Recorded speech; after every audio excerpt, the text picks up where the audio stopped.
Well, hello and welcome back to the Moviegoers Society podcast. I'm Sean Toshworth, the mayor of Neutropolis, and joining me as always is Drew Manhausen, the professional media movie mastermind. And today we're talking about a major milestone from Marvel Studios. The Fantastic Four First Steps is finally here. Nerdtropolis. Oh man, we'll get into all that stuff because that score and everything like that. I'm gonna say this just isn't another MCU entry. Feels like a complete reset, cosmic, future, retro-futuristic, family first adventure that signals a fresh direction for the Marvel universe. Drew, you've seen it, I've seen it, but before we do get into it, surprise, we have a sponsor for this episode. Yes, I said it. This is amazing. This is awesome. We have a sponsor for this episode. The great folks at Regal. Yes, Regal want us to share something with all our Houston moviegoers because you got to mark your calendars for August 2nd and 3rd because the newly renovated Regal Edwards Greenway Grand Plaza, which has been around forever, is rolling out the red carpet for community days, and you are all invited. This theater got spiffied up, redone. I can't wait to take a closer look at it. But just for $3 a ticket, Drew, this is what's awesome about it. You can catch some big screen favorites like Despicable Me 4, Sonic 3, Paddington in Peru, Minecraft, and Godzilla X Kong: The New Empire there. So they're bringing those back for just $3 tickets. They're going to have costume characters, family-friendly activities, and what's awesome is free popcorn for Regal Crown Club members. So if you haven't seen these movies on the big screen, great reason to do it. If you have seen it, they're actually really awesome to see on the big screen. These movies are made for the big screen, Drew. And what's also even better, all the proceeds go to benefit the Houston Alzheimer's Association. Great cause. That's all I have to say. Like, that is amazing. So you can support this great cause while watching some epic movies. And also, they said, don't forget, because every Regal ticket you buy between August 1st and the 31st enters you to win a full year of Regal Unlimited. So that's right, a year of movies on the house. I love that. So grab all your moviegoer crews, head to the Grand Palace in Houston and experience the movie magic at Regal. It's really honestly the best place to watch a movie. That is my go-to movie theaters. Those two locations that we have here in Houston. I absolutely love it. But yeah, I'm excited for community days. Drew, out of those movies, what would you go watch in a heartbeat? This will be 4, Sonic 3, Paddington Peru, Minecraft, and Godzilla X Kong: The New Empire. Probably... Oh gosh, probably Godzilla X Kong, just to see it on the big screen again. Man, this is a tough one. The right answer is Paddington Peru. Let's just all say that. The real answer is Paddington. Sonic 3 and Minecraft. Minecraft would be fun to watch again on the big screen. Like, that was just a ridiculous movie. Like, I've watched it again now with my kid and since it's on HBO Max, and I found it funnier on a rewatch than I did the first time I saw it. So I have to rewatch it. I kind of forgot some of it, but I know it's funny. I was chuckling the whole time. But Drew, I think it's like time we dive into what we're here for. I don't know. Can you see the guy behind me? Can you see Galactus on the screen? I see Grogu. Do you see him sitting on Galactus's head? Oh, yes, I do. He sure is. I got that popcorn bucket. Should I grab it? It's huge. Please do. I'd like to see it by comparison, like you actually getting to hold it.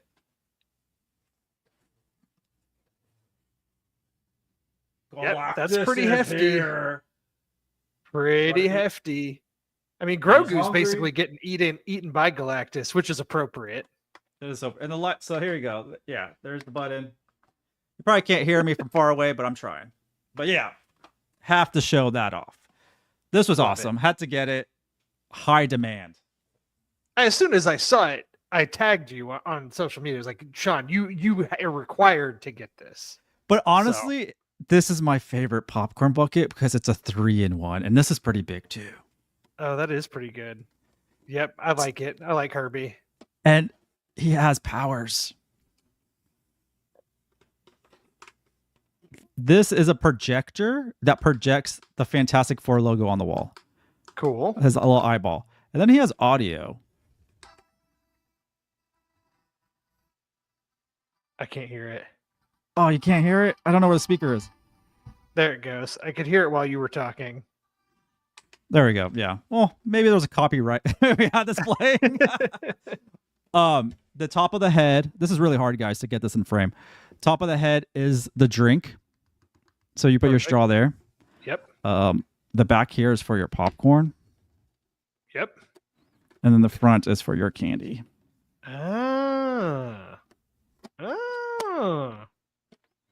He's going to be looking right at me, honestly.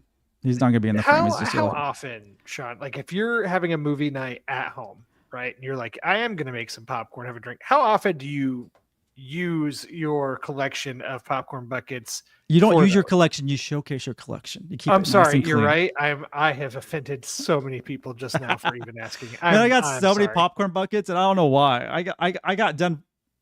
I left Funko and found a new love, and that's the popcorn bucket. Oh man. Okay. Enough of my addiction here. Let's dive into Fantastic Four first steps. We both watched it today, so it's super fresh. It's rare. I watched it in IMAX. Drew, what'd you watch it in? I saw it in Dolby. So that's a pretty good experience right there. We're going to talk about, what worked, what surprised us, what this means for the MC moving forward. Right off the bat, for me, this is not your typical MCU movie. We're obviously in Earth, 828? It's standalone timeline, retro futuristic New York, mid-century design, floating tech. You got the New York skyline, and you got Twinkle and some really cool other buildings. Very Jack Kirby. And honestly, in IMAX, it was like stunning. I absolutely loved it. So Drew, how did this alternate Earth setting in the bold 1960s aesthetic work for you initially when it was presented on screen? And did it feel like a fresh start or just style over substance? It definitely did feel different. I mean, even from the get-go, it does not do the traditional Marvel Studios logo that we've gotten used to over the past several years. It does just kind of a different version of that fits the tone and style of the movie. I overall really liked the look and style. I'm a big fan of this kind of retro future stuff in general. The flying cars, but in a 60s style, very like Jetsons. That's what I think of, like the Jetsons, right? And like, this is how we imagine the future is going to be like, and it's clearly not at all. But like, I really liked it. I liked the outfits, the style. I really am a big fan of this look, and especially considering we've had a few different iterations of the Fantastic Four on screen before, and they knew they needed to do something a little bit different. This really does help to set it apart.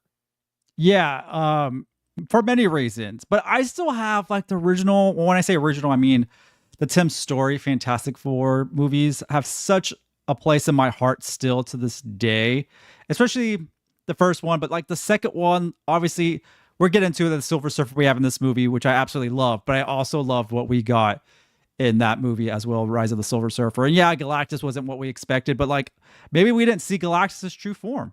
Right? Like maybe he's hidden in that giant cloud. I don't know. We're not going to get into that. But I have very fond memories of those films, and we're not going to talk about the one that came before this one. I don't know if we want to go that route. But what I love about this movie is the casting is so bold. Just as bold as that movie, with Chris Evans and Jessica Alba and everyone else. So let's talk about the cast, because this might be the most well-casted Marvel team in years. It's for me, I think personally, Pedro Pascal is, Reed Richards. He's soft-spoken, which I really like. He's nerdy, but you still have that Pedro Pascal voice. Overworked genius to life perfect. I really liked his just genius aspect of it. Vanessa Kirby, I wasn't sure about. I know she had the look, but I was like, how is she going to act as this? But she's commanding and emotional like Sue Storm. I like this version of her. She's really, to me, like the leader of the team and like pushes Reed to kind of lead them. But like she really knows Reed so well that they're very like co-leaders, which I like that. Joseph Quinn, Ebon Moss-Bachrach. I can't say it. How do you say his last name? That's Please say probably about how I would say it. So, yeah. They're total scene stealers, with Johnny Storm and Ben Grimm, and they have the biggest heart in the movies. I love that pairing together. Their scenes together are really fun. So out of this four, Drew, who stood out to you the most? And do you think this group has chemistry to carry the future MCU phases? They do. They do have chemistry. I think it's pretty well cast. I do think that Vanessa Kirby was the standout for me personally of the main four. I thought she was very good. Joseph Quinn, who I really enjoy, and I've really liked seeing his career kind of explode post Stranger Things. You know, everything from A Quiet Place Day One to Warfare to this to Gladiator 2, all these different movies that he's appearing in, and like to get like a big, you know, pretty prominent MCU role. He's just everywhere now, and I enjoy him. But if you've seen him in other things, he's kind of just doing his thing here. And I don't mean that to sound negative, because what his thing is exactly what you need for Johnny Storm. So like, he's well cast. I think that he's good. Ebon Moss-Bachrach is interesting, you know, because he is kind of like a soft-spoken thing for the most part of it. You know, he's able to bring the clobbering time, for lack of better, you know. Yep, you need more better way to that. describe Try it. that again, Drew. Say it better than that. I can't. You don't have to say it in his voice, but more excited. It's clobbering time. There we go. Some more oomph in it. Thank you very much. Yeah. And to be honest, it's like Pedro Pascal is in a really interesting point in his career because he's kind of everywhere this summer, right? Like Eddington and this and Fantastic Four now out at the same time in theaters. We just had Materialists. We just had him on The Last of Us. And so like, I think it's possible there are some people feeling overexposure for Pedro Pascal. I personally wasn't, or am not. And when he was announced as the casting for Reed Richards, I remember being surprised by it, but I was like, I get it, especially when you need another big name to help lead the MCU in this kind of transitionary period and leading into the next big team up in Doomsday, which I'm sure we'll kind of talk about towards the end. But to be honest, like I hate to do this. Like I thought Pedro was fine. But I was probably the most unenthusiastic about his performance in this. I don't like you saying that. I think he plays the genius of Reed fine, but he's like playing it all very scared and not confident. And like, I understand. Well, he's going to be a father. You should know this, being a father yourself. That's probably the scariest time, is getting the news you become a father, and you have something to take care of. Why am I speaking on your behalf? You talk about the father aspect of this, because that plays a very important role in this film. I feel like if we get into that, we're jumping ahead a little bit, because that's fair, but we'll get to it. Do you want me to go there? Yeah, because it is part of his personality and why he's like that too. Because it does start very early on that we find out that Sue Storm is pregnant. Yeah, and it does bring an interesting dynamic. There's some plot points that involve the pregnancy and birth and baby and things like, you know, I'm gonna talk like loose spoilers here. I don't know. Let's do this, Drew. I don't want to wait around. Okay, we're gonna do some spoilers. I'm not gonna like just blurt out everything in the movie, but like I am gonna talk about some important plot points here in general. And I'll just say that Franklin Richards and the baby is like a key plot point of this movie, from everything from the pregnancy to the birth to the baby. It's all here throughout the movie. And the major spoiler here to say is that when the baby is present, 99.9% of the baby in this movie is a CGI baby. And like, I understand this is a big superhero movie with high stakes, and like you can't have a real baby doing a lot of the things that they are doing in this movie. For me, though, it was so noticeable that typically with me as a parent, children in peril type stuff gets me. It works on me. I never at any point in this movie felt any nerves or fear for the baby, because it is so clearly a CG baby. Well, for most come of it. on now. It's not because the CG was horrible, but there's no peril for this baby for an obvious reason. We know who this baby is, and this baby is like legit. Like this baby is going to be like the most important thing going forward. So like, there's no reason to be afraid. This is the most powerful baby out there, honestly. I felt more fear for baby Joey in Superman Metamorpho's little green alien baby that I did for Franklin Richards in this movie. All that to say, like, the performances and everything are good. The baby stuff is absolutely essential to this movie, but there is so much wonky CG baby in this movie, and that CGI on CGI, because you have Ben Grimm holding him at times, and it's just like, that's just weird. And it's like, why couldn't it make that look better? And that did take me out of the movie, honestly, Drew. Like, at times I was like, same. It was like, but I get it. Like, even the scenes where the baby looked real, it looked like a baby projected against a green screen and somebody pretending to hold it. I give you this though. I couldn't tell when the baby was real and not real. So good for them.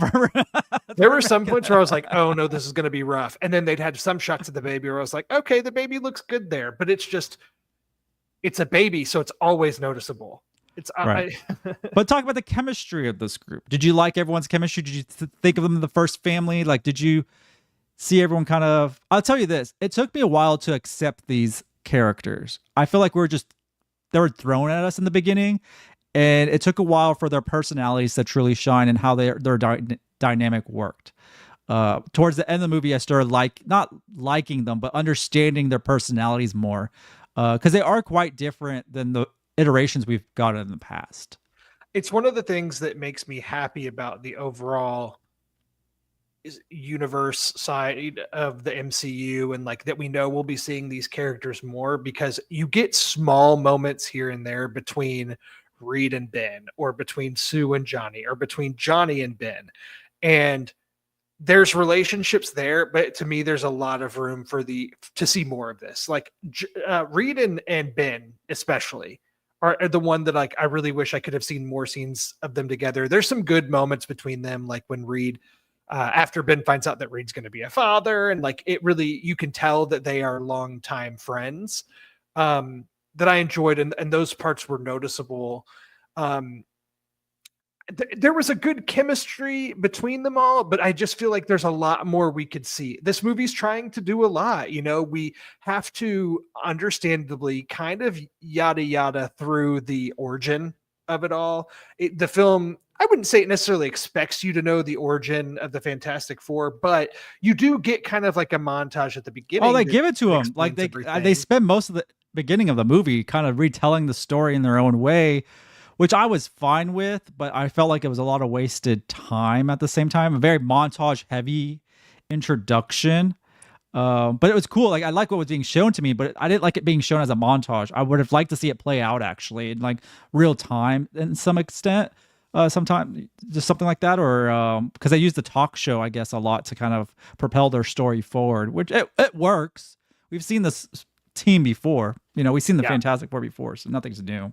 Well, I mean, that's another thing that worked here, right? Is like they're already established, they're already famous, they're already being talked about on TV and on magazine covers and everything. And I liked that part of it. I liked that these are just, the world knows who these people are. When these people talk or do something, whether it's a mission or saving people, like people are aware of it. It's the norm in the 60s. And I liked that. And they're the only heroes in this world, apparently. And I'm okay with that. And I thought it was very interesting focusing on that. And I think it benefited this movie, honestly. I think movies benefit when it's an isolated story and not bogged down in things that are happening or connected to other things. It's a very standalone Marvel movie, which I was very surprised about. Even how it ended, it was still very isolated. I was like, there's a way they're going to have to connect to something else. Not at all.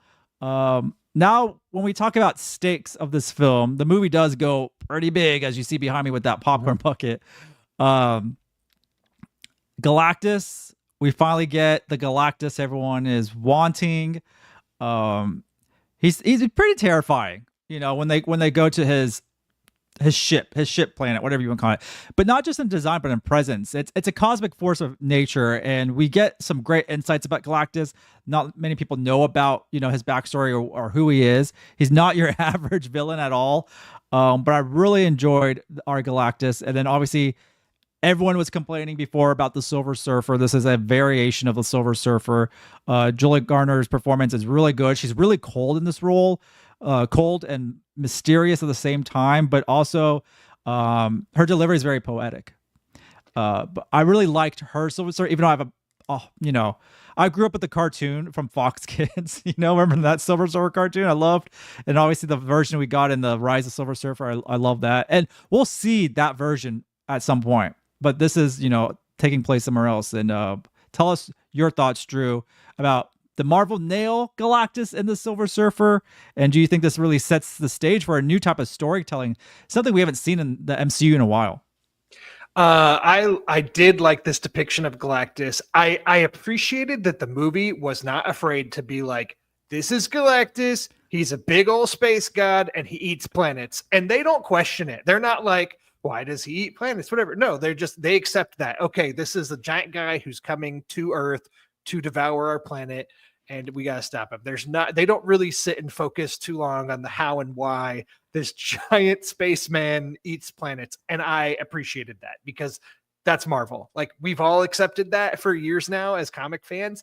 That's how it is. So I appreciated that. He is absolutely imposing and intimidating. And I appreciated that you get a lot of Galactus throughout. Like, it's not like it's just the third act and he finally shows up to Earth. Like, you do get him periodically throughout. And I liked that. I loved this depiction of Silver Surfer. I really, really liked Julia Garner's look and feel here, and the female. Do you know that off the top of your head the name, like this Silver Surfer's name? I do. It's like Shaw Ball. You're throwing me off. I've been I know. busy. I put you on the spot. It's Shala Ball. See, I said Shala Ball, so I said it. Give me credit. Yeah, you did. I did. I think I saw it.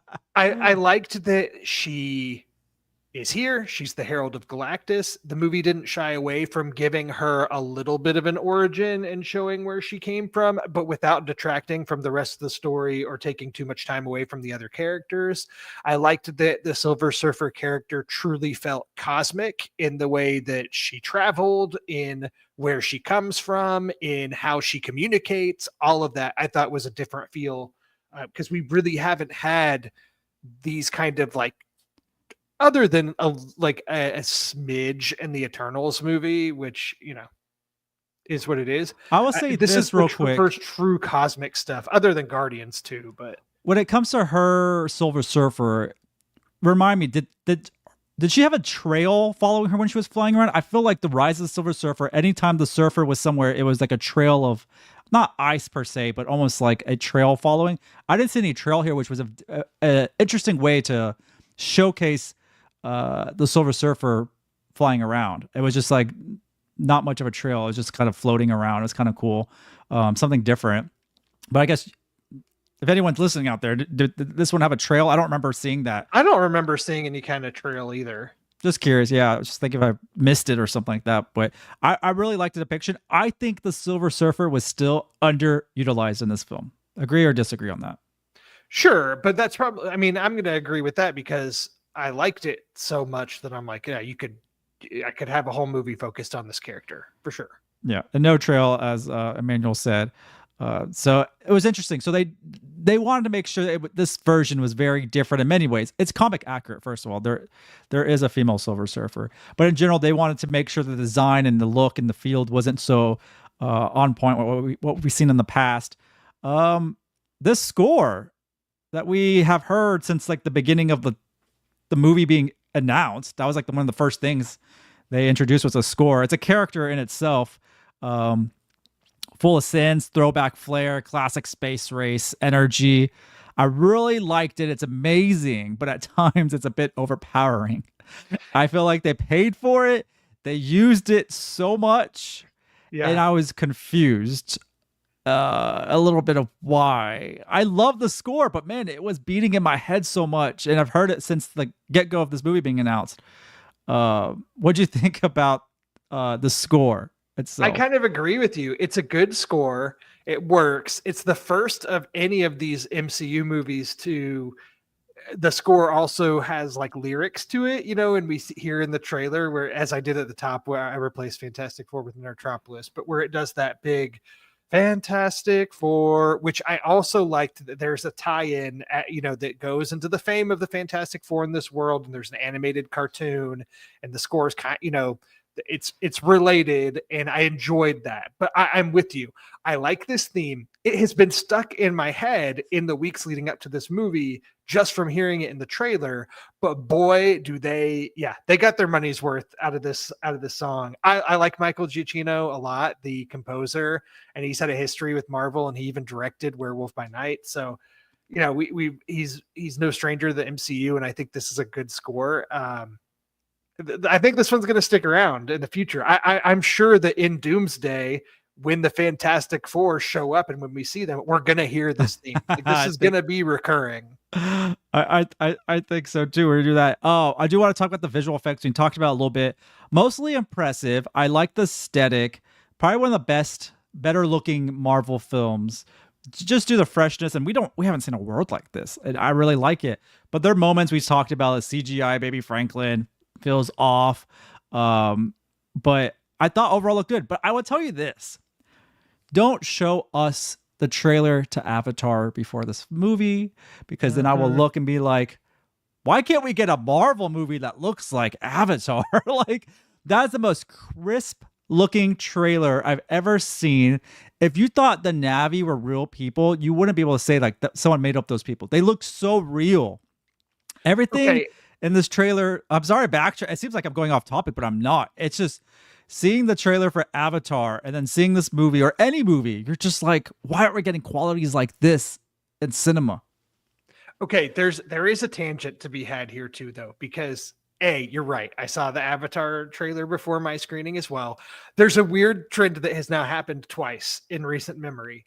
This happened with the Odyssey trailer before my screening of Jurassic World Rebirth, and now with Avatar Fire and Ash, where in my theater, the trailers all play, the trailers end. You get like the Dolby logos and all that stuff, like the movie is starting, the last ads, the lights dim, you think the movie's going to start, and then that green screen comes up one more time for one more trailer. They did that with the Odyssey before Jurassic World Rebirth. They did that with Avatar Fire and Ash. Is this the new trend where like, here's the big trailer that's going to air before this movie that we're not putting online, and it is like truly right before the movie, after all the pre-roll has played, the lights are down. Oh, but here's this one more. Sorry, I know this is a tangent. It's a little tangent, but I guess it's stuck out in my head because I've seen. We haven't. I have been spoiled, and I haven't seen trailers in a long time. And I went to one screening, I forgot what it was, and it didn't show trailers. It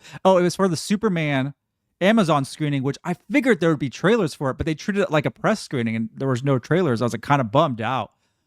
This one had trailers and ads, and I was so annoyed by everything. I did want to see the Odyssey trailer, which I was excited about, and the Avatar trailer, so I did get something out of it. But man, it was like trailer, ad, trailer, another ad. It was weird, the format. I'd rather get ads out of the way and go straight into the trailers and then go straight into movies. I don't like this back and forth between that. So that was my movie going tangent, being with going back to basics and just watching a movie like a normal person, I guess. But back to that, yeah, with the VFX, it was great in this film, but man, when I saw that Avatar trailer, I was like, can we get some Marvel looking like that? I had an issue with pacing. I thought it was a little too fast. I would love to see all these characters fleshed out a little more for their personalities. When I mentioned earlier, I was like, I didn't get to, it took a while to kind of get their personalities out and towards the end, but I feel like a pacing would have kind of fleshed out some of the relationships earlier, and we could have seen it more play out earlier. What do you think about the pacing of it? I thought it was a little too short, honestly, really fast paced. See, I don't think the movie was too short. I'm actually happy for the less than 2 hours runtime. That's a pro for me for this movie. It didn't feel like they overextended it. I also have issues with the pacing, but I'm kind of the opposite. I think there are parts that were kind of rushed, but then there's stretches of the movie that I feel like are kind of slow, or I don't want to use the B word and say boring, but like there's some parts where I was kind of like, okay, like I'm out. I'm disengaged right now. Like let's move something along, or let's get some color up here. Let's do something. Get me back invested. Yeah, I mean, I understand some of the parts that were a little too slow. There were some of that, but I just feel like we got to Galactus pretty quick. I will say that. Yes. I didn't think we were getting that fast. But also, comic fans, pay attention. There was a lot full of surprises. That one creature they fight is based off, I guess, the first issue of Fantastic Four. I forget Oh what they yeah, call that's that kind of monster. been like the montage at the beginning, right? Yeah, we get Mole Man finally, and Paul, what's it, Paul Walter Hauser? He Yes, was and like, everybody knew that he was cast in this movie, and he's even been like coy about who he's playing, but but he finally said it. But also, everybody he's guessed that this is who he was going to be. and then he said, he's like, I don't know how many scenes I have in the film. They may have cut a lot of it, so maybe I'm in a couple scenes. He had a lot of screen time, surprisingly. At And he's first, I was like, is this all he's going to be? Is just this scene at the beginning in the montage? But no, he actually becomes part of the plot. Yeah, kind of. he is kind of, he's still a small role, but he plays a key part. Yeah, he does. He's very important to save people. We can say that. Yeah, and then we're kind of towards the end of this conversation. Before we jump into there's a lot of fun Easter eggs, but not that many if you think of. They have the Stan Lee Excelsior. What do they call the mission? What is it called? Is the mission called that? What's the his? Excelsior? I didn't even catch this. So Yeah, that was like the mission name. I know Emmanuel will chime in with that. A lot, and then that very end, the Jack Kirby quote and stuff. There's a lot of stuff. There's a lot of Easter eggs. But overall, I do like the Latvia nods. We get a lot of that. I did see that. I saw the empty Latvia chair. Which is like such a tease. Like, why do that? Like, just I thought he didn't exist. Like, I just thought he didn't exist at in this world at all. Like, I'm confused of going forward to Doomsday. And we're going to get into that real soon because I think that's next on this docket. Is like, I don't know. Are we done with this before we jump into towards the end and the end credit scene? I was just going to add a couple extra things. Yeah. With the Thing, I did enjoy. This is the first of the Fantastic Four movies that have really showcased the Thing's Yancey Street background. Yes. And he does, like, when they're not on missions or doing much, he's spending a lot of time there. It looks like he travels there to get groceries, to do things, just to like visit his old haunts. So I did enjoy that, and like, you know, showing off for the kids and the neighborhood. One thing that was weird for me is Natasha Lyonne is in this movie as kind of like a throwaway nothing character. I'm wondering if she also filmed a lot more that they cut out, because they kind of introduce her as like a Yancey Street character to be a friend or potential love interest for Ben, for the Thing.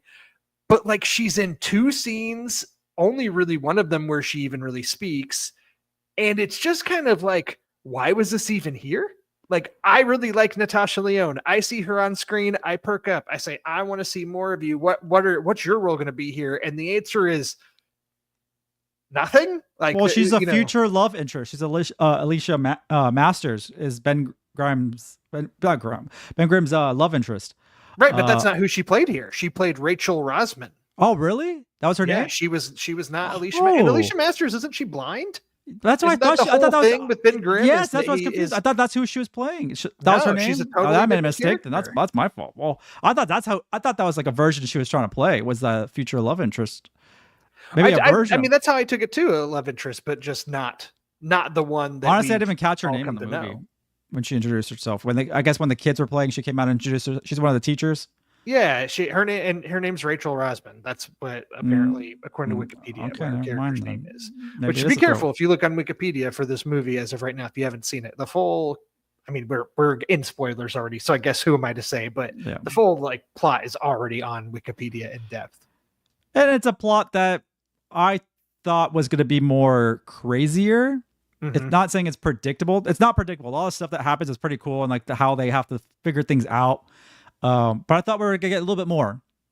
I mean, we know another big thing that had come out before the movie released was that John Malkovich, who was supposed to play Red Ghost, and he was even in one of the early trailers, he was completely cut from the movie, so you don't see him at all. He's mentioned, but we don't see him. I did enjoy. Sorry, I'm just throwing out. Which I'm okay that he's not in it. I was like, and they mentioned Red Ghost, and then they show him in that cartoon thing.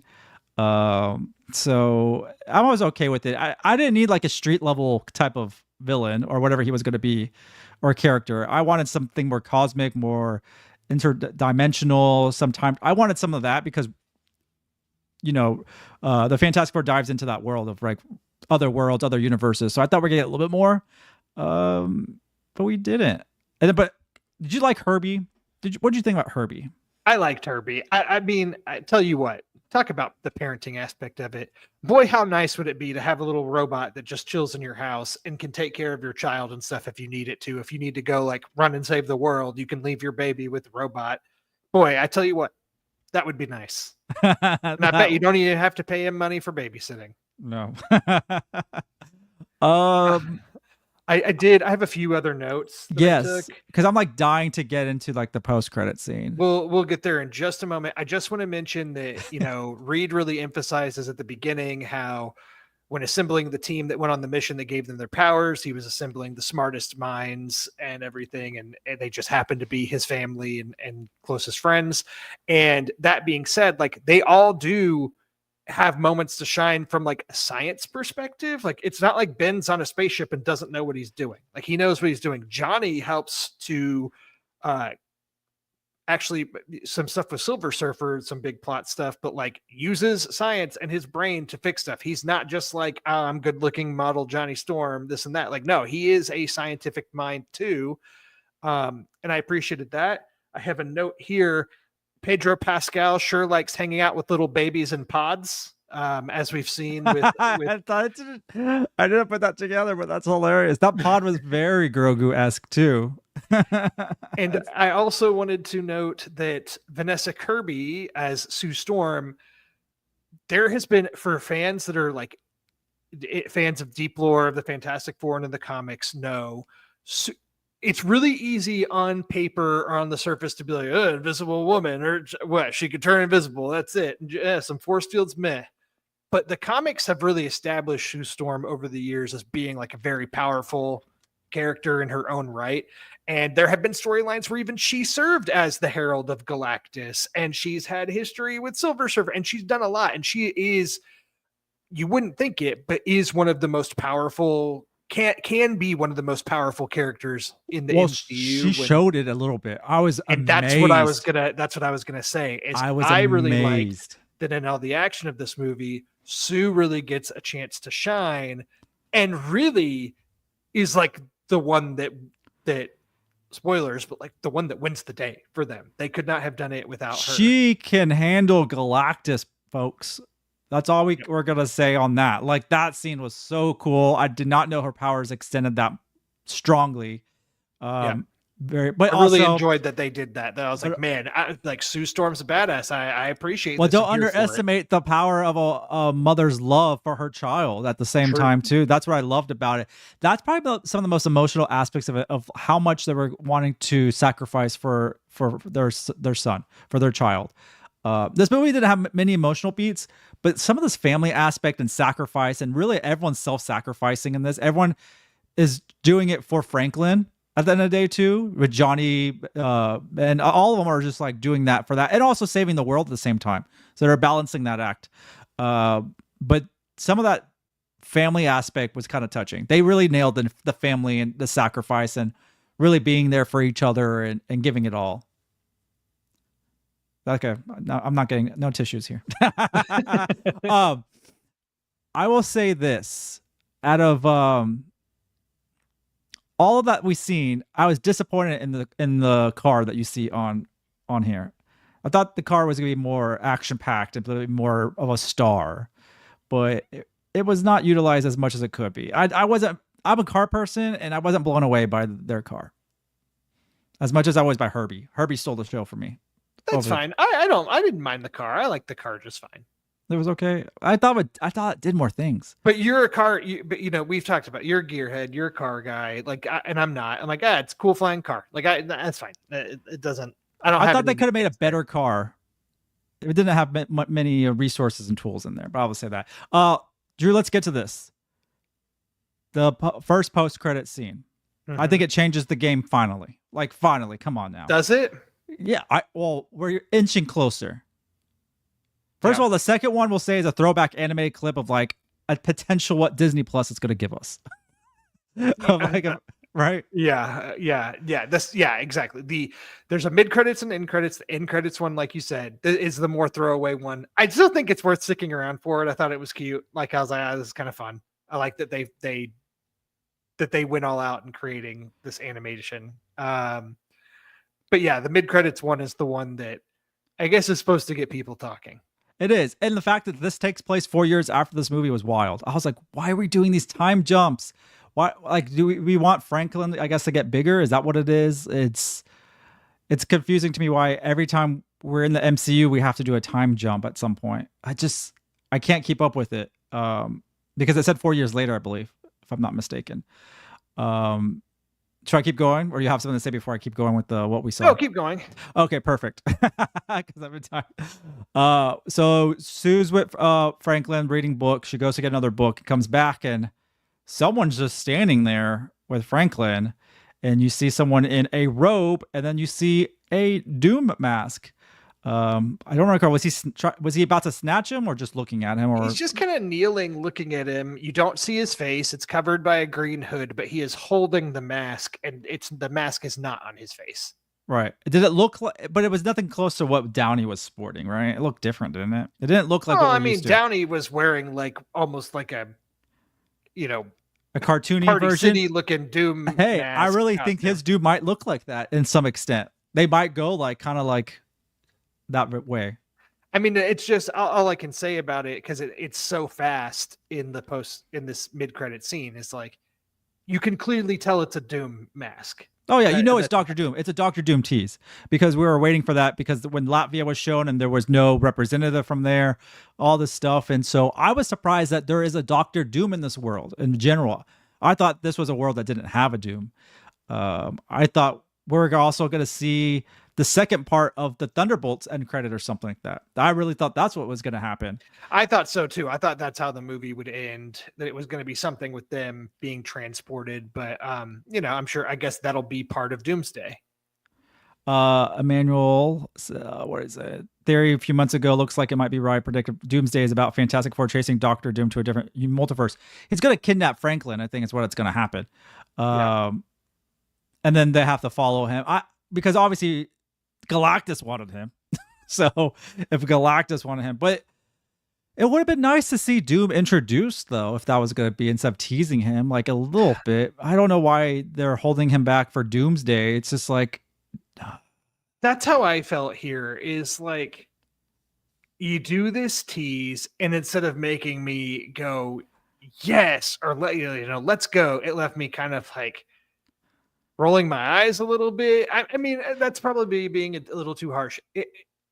There's a difference between this scene and the scenes that we've seen in other post-credits Marvel scenes where like a character is introduced and that's it. Like, I'm talking about Hercules showing up at the end of Thor: Love and Thunder, or Harry Styles showing up in the post-credit scene of Eternals, or even Charlize Theron showing up at the end of Doctor Strange 2. And what I'm saying is those characters were introduced in post-credit scenes, and we don't know when or if we're going to see those characters ever again.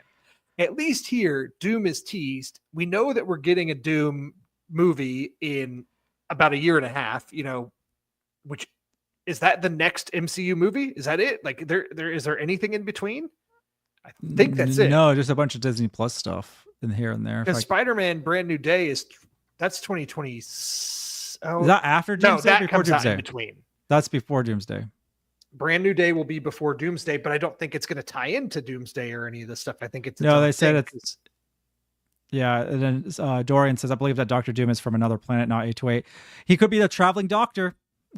He could be a traveling doctor, found his way there because he got some type of signal of the energy source from Franklin and found him. Maybe that's the case. But there is a Latvia in this world, so what's going on with that? Latveria. Why was I reading it? I didn't read it like I was dyslexic watching the movie, because when I was reading the sign, I swear it did not say Latveria. I was like, why is it called Latvia? But I was thinking in my head, the actual country. Yeah, Latveria. That's me being dyslexic and being really weird right now. Yeah, and we didn't. This was the first time we see Doom in the MCU. I just felt like, okay, are you ready for another one of my rants here, Sean? Let's do it. Let's wrap it up with the rant. I guess here's the thing. You teased Doom, but you didn't really tell us anything. You didn't tell us about him. What's he doing? It's truly the most teasiest of teases. And I'm sorry to keep making this comparison. But as you know, I was a really big fan. I am a really big fan of James Gunn's Superman movie that just came out and is still in theaters. And that movie, spoilers for Superman, that's been out for a couple weeks now, but did a tease at the end of Supergirl and introducing Supergirl. And what that did was it managed to introduce her into the movie, not take away from the overall plot or things that happened in the movie, but it introduced her and immediately you're like, oh, okay, that's her personality too, and showcasing what her personality is going to be like. And it gave me enough information. Oh, she likes to party on planets without a red sun, and that she's a party girl, and you get all of this from a 30-second scene that made me go, man, I can't wait to see Supergirl next year. Like, I'm down for what that's going to be. I understand what that's going to be. This just showed me Doom from the side, not even his face, for a split second. Well, because it's not Downey. That's leaves why. Me going like, well, I already knew I was going to get Doomsday next year, and like, there's Doom. There he is. This did not do anything to excite me. It frustrated me more than it excited me. Yeah, what would have been nice is them to show like Latveria in any capacity and why like that seat was empty, or like who was that supposed to be? Like, yeah. If we saw Latveria, I would have rather seen that than someone dressed up like Robert. Like, it's not Robert Downey Jr. in that costume. It's not. So why even bother? It's definitely not. No, it's not. Yeah. We know that. It's a fact. Yeah. So not to say that it's not supposed to be him, but like, or is it? See, that's a question I have now. Is it supposed to be the Robert Downey Jr. Doom? What are we doing here? Exactly. That's the question. And this movie did not answer any of that. Which is fine. I love this movie. I loved Superman. I love this movie. I really enjoyed myself. But then when you start looking at the bigger picture, you want to nitpick it, which is fine. And I guess that's my concerns with the MCU. I didn't feel amazing watching this like I was expecting. You know, I think I had more feels for Superman for some reason. I think I still have my ties to the two Tim Story Fantastic Fours. I love the cast. I like Pedro Pascal in this. I honestly do. I'm a big fan of his. It just didn't hit me how I expected, but I still loved it. I got a great review too. I liked it a lot. And then picked a couple things there, but the MCU is, since Thunderbolts, this is a great follow-up. I'm happy with the direction we're getting. It's just been taking too long to get here.